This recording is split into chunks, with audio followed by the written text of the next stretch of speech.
Hi guys, pair of straight line lesson को आगे बढ़ाते हैं। लास्ट वीडियो में अपन देखे थे डिस्टेंस फार्मूला। डिस्टेंस फार्मूला दो फॉर्मेट में होता है, point to point distance and point to line distance. कल point to point distance find out किए थे, आज पढ़ने वाले point to the line distance. देखो मैं यहाँ पर एक पॉइंट ले रहा हूँ, that the point the P of coordinate ले रहा हूँ x1 y1 करके, और एक लाइन ड्रॉ कर रहा हूँ। ये हो गया आपका लाइन। इस लाइन का equation a x plus B Y plus C equal to the 0। ये जो पी पॉइंट है और ये लाइन है, मैं यहाँ पर एक परपेंडिकुलर ड्रॉ कर लेता हूँ या लाइन ड्रॉ कर लेता हूँ। इसको परपेंडिकुलर बोल सकते हैं क्योंकि यहाँ पर एंगल फॉर्म हो गया 90 डिग्री का। जहाँ पर मीट हो रहा है इसको नाम दे रहा हूँ एम करके। तो ये जो डिस्टेंस फॉर्म हो गया पी से लेकर ई एम तक, अब पी पॉइंट और ये क्या हो गया आपका लाइन, तो पी एम ये हो गया distance between the point to the line distance. इसको मैं डी से डिनोट कर रहा हूँ। अब ये डिस्टेंस कैसे फाइंड करेंगे, तो इसको थोड़ा एक्सप्लेन कर लेते हैं। D N A distance P E M, कौन सा डिस्टेंस पी एम, तो पी एम क्या बनेगा, यहाँ पर 90 डिग्री एंगल फॉर्म हो गया, तो पी एम रहेगा a perpendicular distance from the point P of x1 y1 to the line ax plus by plus c equal to the 0। तो ये डिस्टेंस क्या होता है, तो डिस्टेंस होता है will be the point to line में, ये होता है मॉड ऑफ ए। क्या रहेगा, will be the mod of A. अब मॉड में क्या लिखना है, तो इसमें same equation of a line जैसे का वैसा ये रहेगा A x plus B Y plus C equal to 0 नहीं लिखना है, बस एल एस साइड लिखना है। और मानो इक्वेशन में कॉन्स्टेंट ने ये जो पार्ट है राइट हैंड साइड में रहेगा तो उसको लेफ्ट हैंड साइड में शिफ्ट कर लेना, लेकिन इक्वल टू 0 रखना। डिवाइड बाय रहेगा मैग्नीट्यूड ऑफ, मैग्नीट्यूड यानी स्क्वायर रूट में। अब इसमें x और y ये वेरिएबल है क्योंकि c कांस्टेंट है, तो वेरिएबल का कोएफिशिएंट का स्क्वायर इन रूट में उसको मैग्नीट्यूड बोलेंगे। तो x का ऑप्शन a, तो ये रहेगा a स्क्वायर प्लस y का ऑप्शन b, तो ये रहेगा b स्क्वायर। डिस्टेंस 1 है। बाकी जो भी पॉइंट है अपने पास, पॉइंट था p ऑफ x1 y1, तो नेक्स्ट स्टेप में ये जो पॉइंट है ये पॉइंट के कोऑर्डिनेट यानी x की वैल्यू x1 y की वैल्यू y1 इस इक्वेशन ऑफ ए लाइन को सेटिस्फाई करना है। सेटिस्फाई वहाँ पर रखना है जितना भी रहेगा। जैसे मैंने यहाँ पर x1 y1 3 2 रहेगा तो x की वैल्यू 3 y की वैल्यू 2 रहेगा, तो ये हो जाएगा will be the mod of A. ये जैसे का वैसा x की वैल्यू रहेगा x1 प्लस b जैसे का वैसा y की वैल्यू रहेगा y1 प्लस द c, और डिनोमिनेटर सेम रहेगा under of will be the a square plus the b square, that will be the unit. अब यहाँ पर अपने पास कोई वैल्यू वगैरह नहीं है, तो ये हो गया distance between the point to the line distance. मैं यहाँ पर हेडिंग डाल रहा हूँ distance between point to line. ठीक है, नहीं समझ में आया तो इसका एग्जाम्पल लेते हैं। फॉर एग्जाम्पल जैसे पी एम यानी हो गया परपेंडिकुलर डिस्टेंस, तो ये सेम रहेगा a perpendicular distance from FORM from the point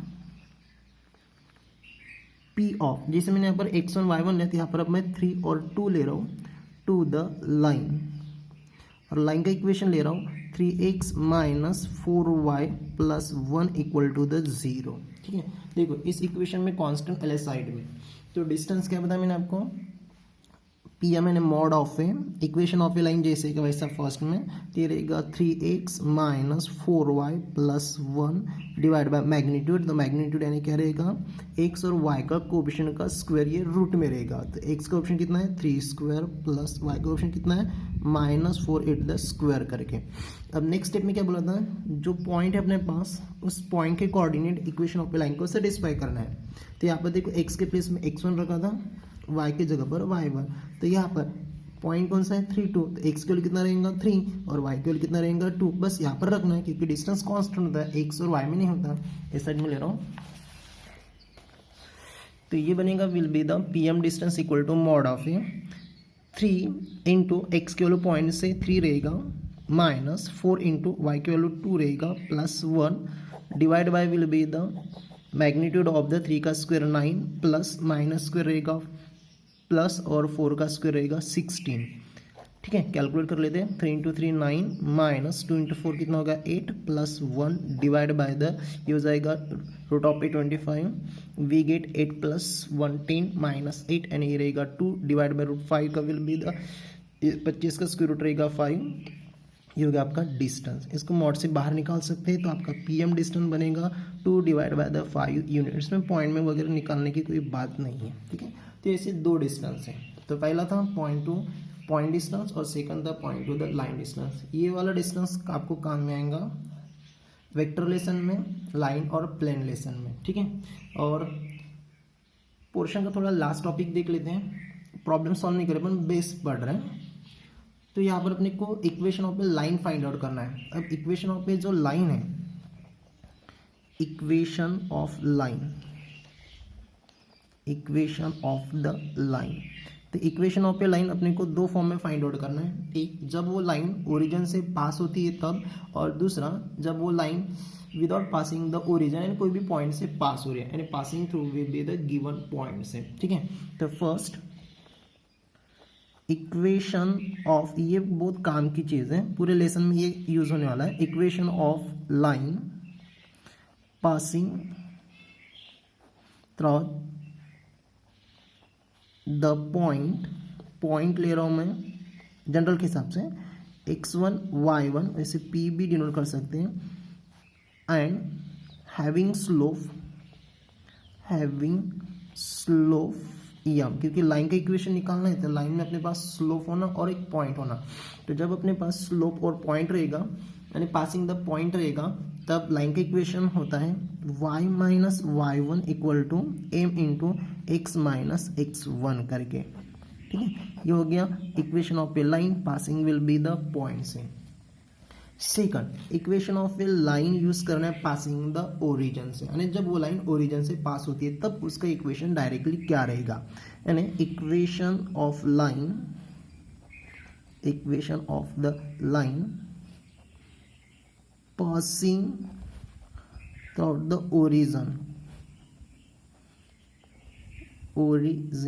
and having slope तो वही रहेगा, having slope m, तो इसका इक्वेशन रहेगा y equal to the mx, बस इतना रहेगा y equal to the mx। ठीक है, ये हो गया equation of will be the line passing will be the origin. हाँ, डाउट होगा तो यहाँ पर देखो ओरिजिन बोलते हैं तो इसके कोऑर्डिनेट कितने रहेंगे 0 0, तो x की वैल्यू 0 और y की वैल्यू 0। जैसे पॉइंट x1 y1 तो x की वैल्यू 0 y की वैल्यू 0, तो y इक्वल टू 0 क्या equal to x minus b 0, तो mx। तो ये हो गया equation of line passing will be the origin करके। ठीक है, तो इतनी चीज़ ध्यान में रखना। अब अपन लेसन की ओर स्टार्ट करते हैं। तो अपना 4 नंबर का लेसन है pair of straight line. Lesson start करने से पहले यहाँ पर लेसन में जितना पॉइंट है, जितने फॉर्मूले में स्टार्टिंग में लिख कर देता हूँ, एग्जाम के दिन आप उतना ही पढ़ कर गए तो कुछ ना कुछ लिख पाओगे।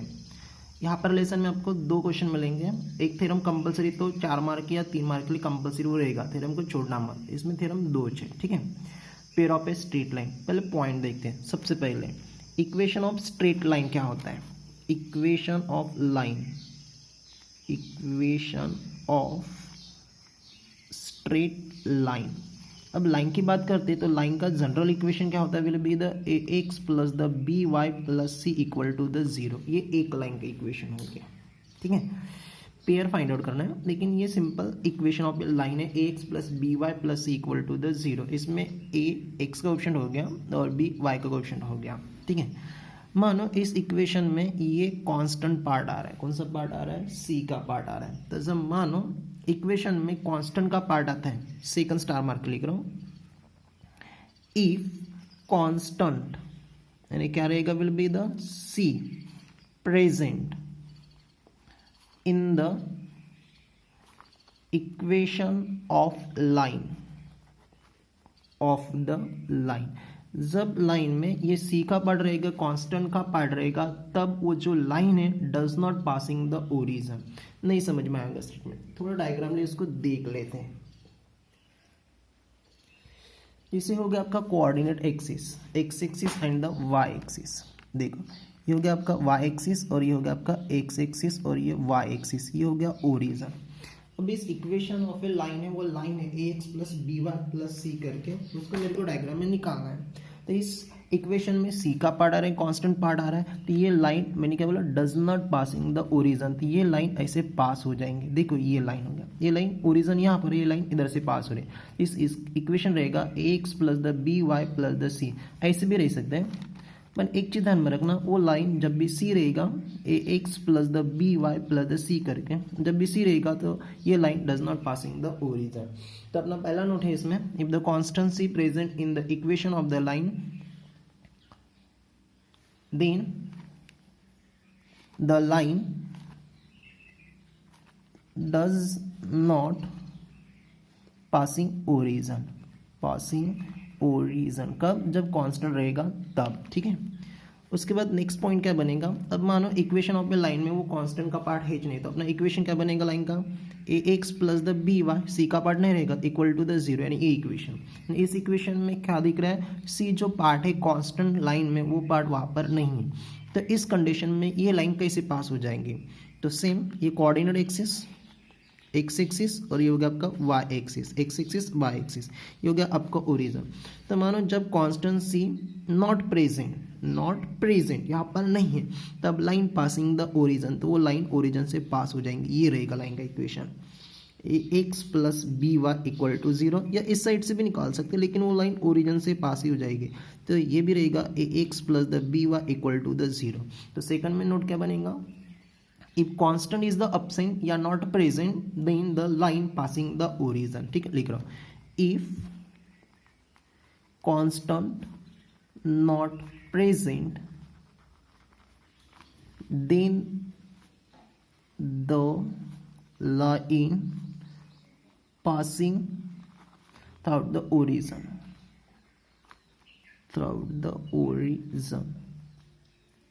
इसका इक्वेशन रहेगा A x plus B Y equal to the zero, और उसका इक्वेशन रहेगा A x plus B Y plus C equal to the zero करके, इक्वल टू द जीरो, ये भी रहेगा इक्वल टू द जीरो करके, ठीक है। दो चीज़ हो गई इसमें। स्ट्रेट लाइन का इक्वेशन ऑलरेडी पता था आपको, x plus B Y plus C equal to zero, जब सी का पार्ट रहेगा, सिंपल सी का पार्ट रहेगा तब line not passing the origin, और सी का पार्ट नहीं रहेगा तब लाइन पासिंग द ओरिजन, ठीक है।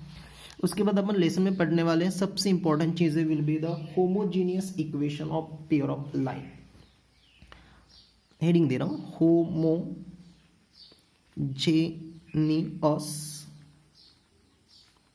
इक्वेशन ऑफ द लाइन, ठीक है, homogeneous equation of the line. सबसे पहले यहाँ पर एक चीज़ है, ये मीनिंग समझ में आना चाहिए, होमोजीनियस क्या होता है, ठीक है। होमोजीनियस का मीनिंग होता है जैसे कोई भी इक्वेशन हो वहाँ पर वेरिएबल रहेगा, जैसे मैं यहाँ पर एग्जांपल लिख रहा हूँ, for example x square plus twice H x Y plus B Y square equal to zero, कोई भी लिख सकते हैं। Next the x cube plus 2 into the x square into the y plus y into the y square into the x plus the y cube equal to the zero, या ये भी लिख सकते हो x plus y equal to the zero करके। ये तीन equation मैंने राइट किया। अपन देख रहे हैं होमोजीनियस किसको बोलते हैं, ठीक है। तो इन तीनों इक्वेशन में अपन थोड़ा वेरिएबल देखते हैं। ये फर्स्ट इक्वेशन में वेरिएबल, ये सेकंड इक्वेशन का वेरिएबल और ये थर्ड इक्वेशन का वेरिएबल, ठीक है। तो इस वेरिएबल में x का जो पावर है 2 आ रहा है, यहाँ पर ये वेरिएबल x y, h ये कांस्टेंट हो गया, तो x की डिग्री 1 आ रही है, y का भी डिग्री 1, इसको पावर भी बोल सकते हैं। तो 1 + 1 कितना हो गया 2, और यहाँ b कांस्टेंट हो गया, और y वेरिएबल, इसकी भी डिग्री कितना आ रहा है, विल बी द 2 करके। यानी इक्वेशन में देखो वेरिएबल वेरिएबल वेरिएबल तीनों टर्म में वेरिएबल की डिग्री कितना आ रहा है, सेम आ रहा है। यहाँ पर देखो 3, इधर 2, यहाँ पर रहेगा 1, ये 2, ये भी रहेगा 1 और ये 3, तो 2 + 1 3, 2 + 1 3, और ये हो गया 3। तो सभी में डिग्री कितना आ रहा है, 3 करके आ रहा है, और यहाँ पर 1 1, तो इसमें भी डिग्री क्या आ रहा है, 1 आ रहा है। यानी फर्स्ट इक्वेशन में देखते हैं तो डिग्री 2 आ रहा है, लेकिन ईच टर्म यानी हर एक टर्म में वेरिएबल का डिग्री क्या आ रहा है, सेम आ रहा है। यहाँ पर भी 1 2 3 4 वेरिएबल 2 है, लेकिन डिग्री का सम कितना आ रहा है, विल बी द 3 आ रहा है, और यहाँ पर कितना आ रहा है, विल बी द 1 आ रहा है। तो ये जो इक्वेशन मिल गए, इस इक्वेशन को होमोजीनियस इक्वेशन बोलते हैं।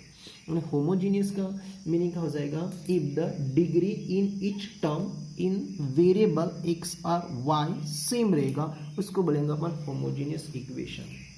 सिंपल मेरे ध्यान में रखना, जिस इक्वेशन में वेरिएबल की डिग्री या पावर सेम होता है उस इक्वेशन को बोलेंगे अपन होमोजीनियस इक्वेशन। तो homogeneous equation of a line, इसका क्या बनेगा, will be the if the degree in each term of variable bracket that is x and the y are same, ठीक है, that the equation is called will be the homogeneous equation। आगे बढ़ते हैं, इस equation में x square twice H x Y plus B Y square equal to 0, इस equation में maximum power का सम कितना हो रहा है, 2 हो रहा है, इसलिए इसको बोलेंगे सेकंड ऑर्डर होमोजीनियस इक्वेशन। यहाँ पर डिग्री कितना हो रहा है, 3rd, इसलिए ये रहेगा 3rd ऑर्डर होमोजीनियस इक्वेशन। और यहाँ पर डिग्री कितना आ रहा है, 1, ये रहेगा 1st ऑर्डर होमोजीनियस इक्वेशन। ये वाला टॉपिक सेकंड पार्ट में भी है, डिफरेंशियल इक्वेशन में, होमोजीनियस डिफरेंशियल इक्वेशन में। तो यहाँ पर मीनिंग ध्यान में रखना, होमोजीनियस यानी वेरिएबल का डिग्री का सम सेम होना या each variable having the degree same, that equation is called will be the homogeneous equation. Lesson में अपने को second order homogeneous equation in term of x and y, ये चीज ध्यान में रखना है। तो second order homogeneous equation pair of straight line में सेकंड ऑर्डर होमोजीनियस इक्वेशन, तो इसका इक्वेशन रहेगा x square plus twice H x Y plus B Y square equal to the 0। ये इक्वेशन थोड़े ध्यान में रखना है, वैसे इसका प्रूफ भी आगे करने वाले हैं, ठीक है। ये हो गया होमोजीनियस इक्वेशन। उसके बाद नेक्स्ट टॉपिक आता है लेसन में, will be the combined equation. Combined equation, इसको जॉइंट इक्वेशन भी बोल सकते हैं अपन। So this the joint equation, इसके बेस पर ऑलरेडी क्वेश्चन है जॉइंट इक्वेशन। तो स्टार्टिंग क्वेश्चन वही अपने को, finding the combined equation of a pair of a line या finding will be the joint equation of a pair of a line. तो मैं इसके स्टेप बता रहा हूँ, लेसन स्टार्ट नहीं, लेसन के पॉइंट देख रहे अपन। तो जैसे अपन कंबाइंड इक्वेशन फाइंड आउट करना है या जॉइंट इक्वेशन फाइंड आउट करना है, तो पहला स्टेप रहेगा will be the finding the step, लिख रहा हूँ। So the first step रहेगा will be the find the slope of the line। देखो कंबाइन यानी उसको ऐड करना है अपने को। ये जो मैंने इक्वेशन लिखा स्टार्टिंग में x plus B Y plus equal to 0, ये एक लाइन हो गया, अपने को 2 लाइन का कंबाइन इक्वेशन निकालना है, तो वो फाइंड आउट करना है। तो पहला स्टेप रहेगा finding the slope of the line. फिर वो स्लोप कैसे निकालना है वो कल की डेट में देखे थे, 5 फॉर्मेट में देखे थे। कल के डेट में जो नोट लिखे थे अपन ने, शायद 2 नोट लिखे थे, if the line parallel then slope are equal and line perpendicular then the product of a slope is the -1। कल मिस्टेक हो गई थी, मैंने वहां पर बोलते समय 0 बोला था, लेकिन उसका प्रोडक्ट -1 होता है, लिखकर वैसे तो मैंने -1 ही दिया था। तो कंबाइंड इक्वेशन फाइंड आउट करना है, जॉइंट इक्वेशन। तो पहला रहेगा finding the slope of the line, second step रहेगा finding the separate equation of line, finding the separate equation of the line, ठीक है। जैसे अपने को 2 लाइन फाइंड आउट करना है, तो 2 लाइन फाइंड आउट करने के लिए लाइन के लिए क्या होना, अपने को स्लोप होना। तो फर्स्ट रहेगा finding the slope of the line, slope मिल गए तो सेपरेट इक्वेशन निकालो लाइन का। लाइन के 2 फॉर्म में इक्वेशन बताया था अब बीच, पहला पासिंग द ओरिजिन है या पासिंग द पॉइंट चेक करो, ओरिजिन रहेगा तो y इक्वल टू mx लेना, देखो वहां पर m आ गया, और पासिंग द पॉइंट रहेगा तो y minus y1 equal to ये वाला equation, y minus y1 equal to m into x minus x1, यहाँ पर पॉइंट x1 y1 और स्लोप रख दो, आपको लाइन का इक्वेशन मिलेगा। इस टाइप से अपने को सेकंड स्टेप लेना है, finding the separate equation of the line. अब 2 इक्वेशन मिल गई लाइन का, उसका अपने को कंबाइंड इक्वेशन फाइंड आउट करना है। तो then there the combined equation, their combined equation, इसका कंबाइंड इक्वेशन क्या रहेगा। जैसे मैंने सेपरेट इक्वेशन फाइंड आउट किया लाइन का, तो उनमें से पहला लाइन में u मान रहा हूँ और सेकंड लाइन v मान रहा हूँ, तो उस 2 लाइन का कंबाइंड इक्वेशन बनेगा, उस 2 लाइन का प्रोडक्ट 0 में u into we equal to the 0 करके, ये होगा combined equation, that is the joint equation. ये जो स्टार्टिंग में बता रहा हूँ, स्टार्टिंग में भी बोला था, इतना भी पढ़कर आप एग्जाम में जाते हो तो इस लेसन का कुछ ना कुछ सॉल्व कर लोगे, ठीक है। तो कंबाइन इक्वेशन या जॉइंट इक्वेशन फाइंड आउट करना है, तो पहला step finding the slope of the line, second रहेगा finding the separate equation of a line, question पढ़ने वाले वैसे, और then there the combine equation, उसका कंबाइन इक्वेशन रहेगा u into we equal to the 0 करके, ठीक है। नेक्स्ट रहेगा, नेक्स्ट टॉपिक है अपने पास will be the auxiliary equation of the line. अब ऑक्सिलरी इक्वेशन ऑफ लाइन क्या होता है, auxiliary equation of the line next topic रहेगा अपना, ऑक्सिलरी इक्वेशन ऑफ लाइन।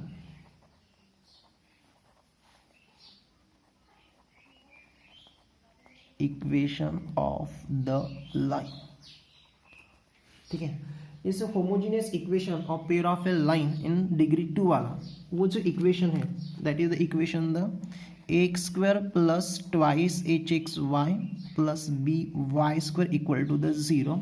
इस लाइन का अपने को फाइंड आउट करना है ऑक्सिलरी इक्वेशन, ठीक है। The auxiliary equation of a combine, ये कंबाइन लाइन हो गया, auxiliary equation of the combine line, the auxiliary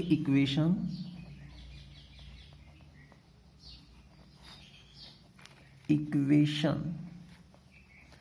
of the line is given by, उसका इक्वेशन प्रूफ भी करना है, इसका इक्वेशन गिवन बाय, इसका इक्वेशन होता है b m square plus twice h m, ये रहेगा इसका will be the twice h m plus a equal to the 0, ये होगा इसका will be the auxiliary equation. ये कंबाइन इक्वेशन, इसका ही होगा ऑक्सिलरी इक्वेशन। यहाँ पर एक नोट ध्यान में रखना, ये जो ऑक्सिलरी इक्वेशन है ये कब फाइंड आउट करना है या कब यूज करना है, ऑक्सिलरी इक्वेशन से भी कंबाइन इक्वेशन निकालना है, मेन क्वेश्चन तो अपने को कंबाइन इक्वेशन ही रहेगा। तो जब अपने पास एक एंगल यानी थीटा गिवन रहेगा और एक लाइन गिवन रहेगा, if one angle and one line are given then using the auxiliary equation of a line, तब अपने को b m square plus twice h m plus a equal to 0 ये वाला equation use करना है। तो इसमें नोट क्या रहेगा, ऑक्सिलरी इक्वेशन कब यूज करना है, जब if one angle and one line present then use auxiliary equation of line, auxiliary equation of the line करेंगे, ठीक है। ये आपका नेक्स्ट पॉइंट हो गया। उसके बाद अपन लेसन में आगे बढ़ते, तो लेसन में आगे finding the acute angle between the two line, दो लाइन के बीच का एंगल फाइंड करना। नेक्स्ट पॉइंट लिख रहा हूँ स्टार मार्क के, acute angle between two line, acute angle between two line, दो लाइन के बीच का एंगल फाइंड आउट करना है। ये कल के डेट में भी मैंने फॉर्मूला बताया था आपको, ठीक है। तो acute angle between the two line, जैसे ये लाइन हो गया will be the you first line और ये हो गया विल बी द वी यानी सेकंड लाइन, यानी ये कंबाइंड लाइन हो गया, ठीक है। इस लाइन के बीच में एक एंगल फॉर्म हो गया दैट मीन्स द थीटा, ये अपने को फाइंड आउट करना है। तो थीटा फाइंड आउट करना है, that is the theta be the acute angle between the two line. तो let theta be the acute angle between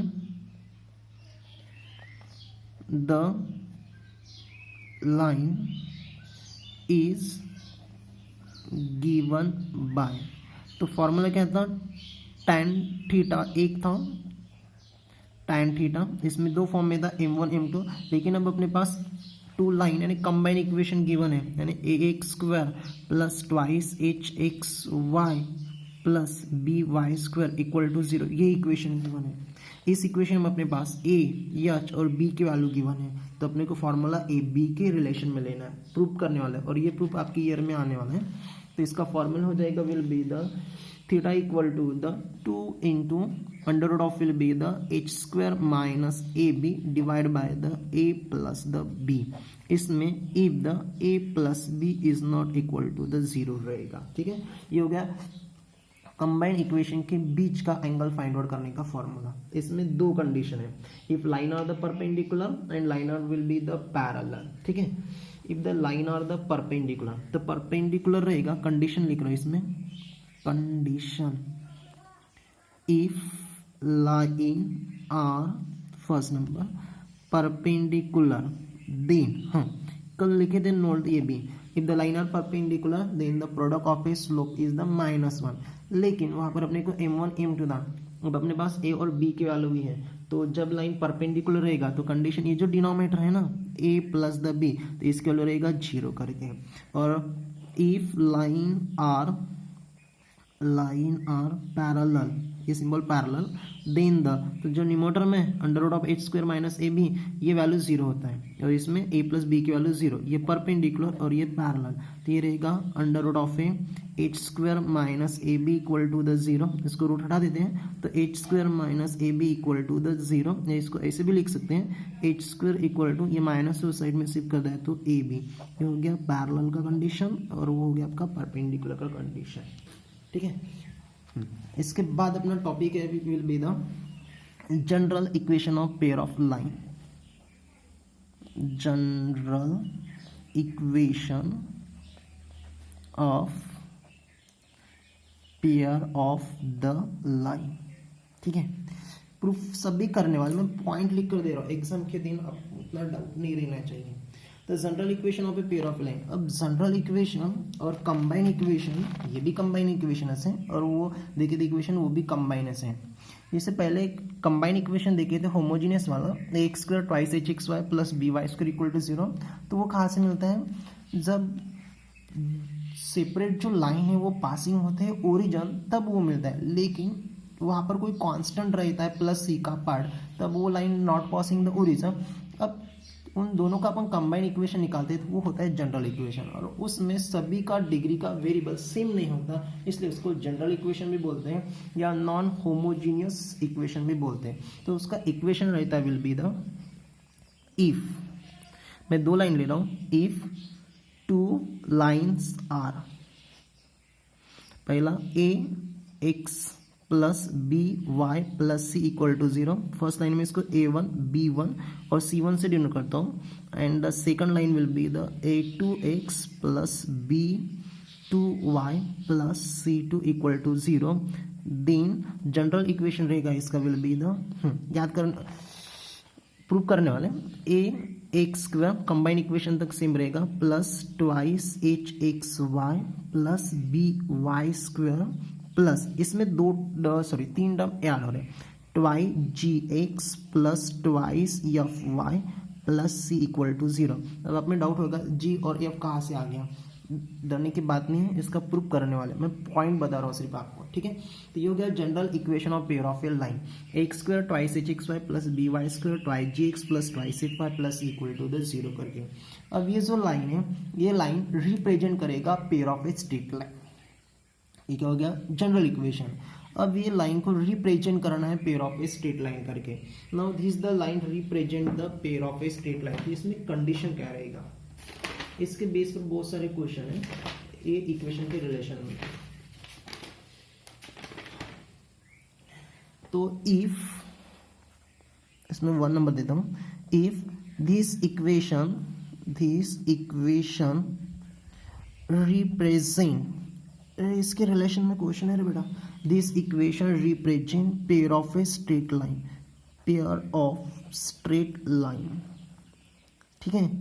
if and only if, कब रहेगा, ठीक है, इफ एंड ओनली जब इसका d की वैल्यू क्या रहेगा, 0 रहेगा। जब d की वैल्यू 0 आता है तो ये जो इक्वेशन है, ये इक्वेशन ये रिप्रेजेंट करेगा pair of a straight line. अब d यानी क्या बनेगा, डिटर्मिनेंट बनेगा, क्या बनेगा, d4 will be the determinant, ठीक है, = द 0। अब डिटर्मिनेंट में क्या लें, सिंपल बता रहा हूँ मैं आपको, इसको डायगोनल एलिमेंट बोलते हैं, शायद मैट्रिक्स में पढ़ा हूँ।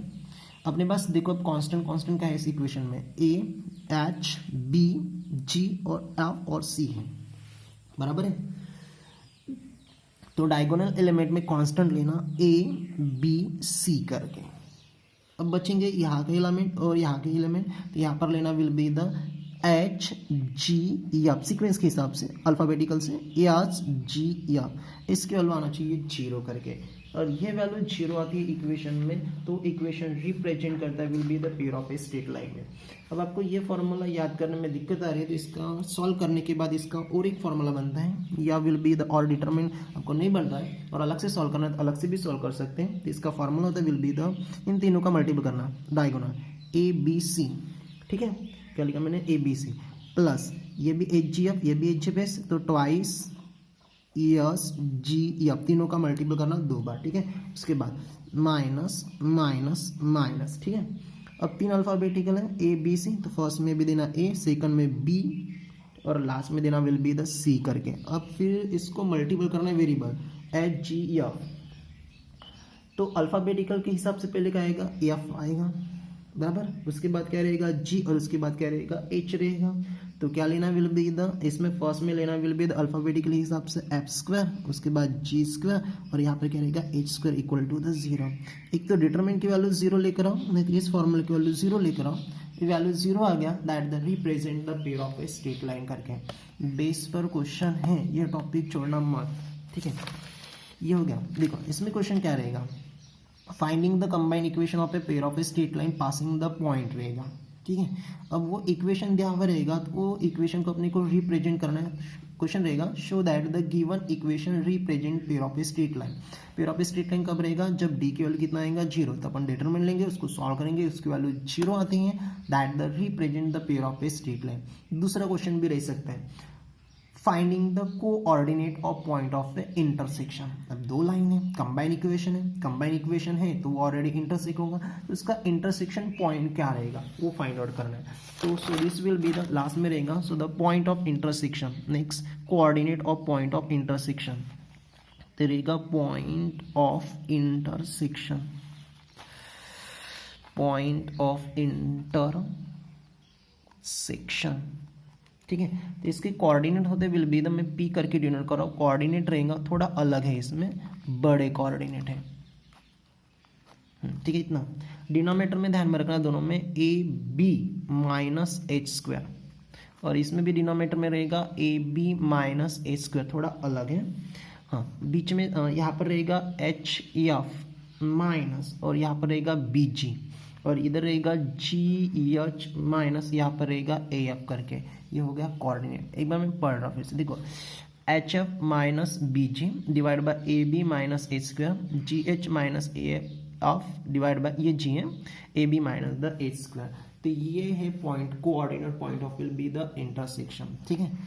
जहाँ पर अपन ये फॉर्मूला देखे थे ये वाला, यहाँ पर कुछ पॉइंट एक्स्ट्रा है, मैं इसमें लिख कर दे रहा हूँ सम ऑफ ए स्लोप वगैरह करके। तो कभी कभी यूज होता है will be the sum of a slope, sum of the slope, इसमें के की वैल्यू फाइंड करने में आएगा। तो सम ऑफ ए स्लोप यानी पहला स्लोप मानो m1, second slope the m2, तो ये रहेगा m1 और ये m2, सम बोल रहे प्लस, तो इसके वैल्यू रहेगा ऑक्सिलरी इक्वेशन में x square plus twice H x Y plus B Y square equal to the 0 में। तो इसका सम होता है will be the minus, sum है तो minus twice h divide by the b करके, और सेकंड कंडीशन रहेगा प्रोडक्ट ऑफ ए स्लोप, जैसे 10वीं क्लास में क्वाड्रेटिक इक्वेशन था sum of a root and product of a root, तो यहाँ पर सम of a slope and product of a slope है, product of the slope. Product of a slope एन क्या बनेगा m1 इंटू द m2, तो ये भी वैल्यू रहेगा, देखो डिनोमिनेटर बी, इसमें भी डिनोमिनेटर बी, इसमें प्लस हो गया तो माइनस ट्वाइस एच, और इसमें आएगा विल बी द ई करके, और एक एक्स्ट्रा में लिख कर दे रहा will be the difference of the slope, ठीक है।